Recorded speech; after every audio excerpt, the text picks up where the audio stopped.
नमस्कार, मैं डॉक्टर प्रियंका एक बार फिर आपके सामने हाज़िर हूँ अपनी नई वीडियो लेकर, जिसमें मैं आज आपको बताऊँगी दशांग लेप के बारे में।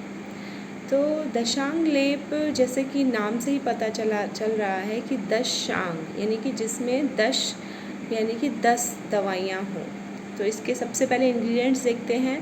तो इसके मेन इंग्रेडिएंट्स हैं शिरीष, सूक्ष्मैला, श्वेत चंदन, जटामांसी, तगर, कुष्ठ, हिरबेर, हरिद्रा, दारू हरिद्रा, यष्टि।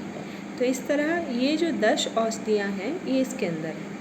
अब इसको हमें किस में देना चाहिए, तो सबसे पहले मैं आपको बताऊंगी कि जैसे कि पता चल रहा है दशांग लेप ये एक प्रकार का लेप है, तो हम इसको ओरल यूज़ नहीं कर सकते। इसको हमें लोकली एप्लीकेशन में यूज़ करना है, यानी हम इसको बाहरी तौर पे हम इसको यूज़ कर सकते हैं। तो ये हम बाहरी तौर पे इसको यूज़ करते हैं किस किस कंडीशन में, जैसे अगर किसी को ज्वर है या किसी को शोथ है या विसर्प है या कुष्ठ है। अब आप सोचेंगे ये बड़ी बड़ी टर्म्स मैंने क्या बोल दी, तो मैं आपको बताती हूँ कि ज्वर यानी कि किसी को अगर बहुत ज़ोरों का फीवर आ रहा है, बॉडी टेम्परेचर एक्सेस में बढ़ रहा है, तो हम इसका लेप अप्लाई कर सकते हैं।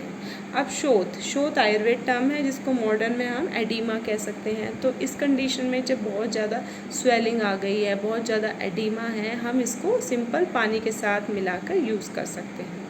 अब कुष्ठ यानी कि जितनी भी स्किन डिसऑर्डर है, जैसे कि हर्पीज़ वुंड है या स्किन डिजीज़ है या फिर एक्ने है, चिकन पॉक्स है, मम्स है या किसी भी प्रकार का कोई भी वेजाइनल इन्फेक्शन है या जेनाइटल इन्फेक्शन है, तो उसमें हम इसको यूज़ कर सकते हैं। और विसर्प यानी कि अगर पूरी बॉडी में ही स्वेलिंग हो रही है, तो उस कंडीशन में हम इसे अप्लाई कर सकते हैं। अब कुछ कंडीशंस हैं मेन जिसमें हम इसको यूज़ करते हैं, जैसे कि किसी को ऑस्टियोआर्थराइटिस है या स्पॉन्डिलोलिसिस है, तो उसमें हम क्या करते हैं कि इसको हम 5 ml ये लेप लेते हैं और 10 ml हम इसमें तिल का तेल लेते हैं और वहाँ पर हम अप्लाई करते हैं। इसी तरह किसी को रूमेटिक अर्थराइटिस है, यानी कि आमवात जिसे आयुर्वेद में बोलते हैं, उसमें भी हम जहाँ पे उसको ये सूजन हो रही है या जॉइंट्स में पेन हो रहा है, वहाँ पर हम इसको मस्टर्ड ऑयल के साथ अप्लाई कर सकते हैं। 20 से 30 मिनट हम लेप को लगा के रखते हैं और उसके बाद हम इसको वॉश कर देते हैं। या सिंपली किसी को आजकल जैसे एक छोटी माता जिसे कहते हैं, मीज़ल्स हो गया, मम्स हो गया, चिकन पॉक्स के ब्लिस्टर्स हो गए, उन कंडीशन में भी सिंपल पानी में मिला के इस लेप को हमें अप्लाई कर सकते हैं। अब जब हम इस लेप का यूज़ कर रहे हैं तो हमें किस किस चीज़ का ध्यान रखना चाहिए, तो हमें हमेशा इस बात का ध्यान रखना चाहिए कि ये जो लेप है हमें चिकित्सीय परामर्श से ही यूज़ करना चाहिए। दूसरी बात, इस लेप को हम बच्चों से दूर रखें, बच्चों की जो पहुंच है या वो उसे ना देख पाएँ, क्योंकि अगर बच्चों ने इसको देख लिया तो वो इसको लोकली तो अप्लाई करेंगे नहीं, वो तो इसको खाएंगे। और ये जो दवाई है ये खाने के लिए नहीं है, बाहर अप्लाई करने के लिए है।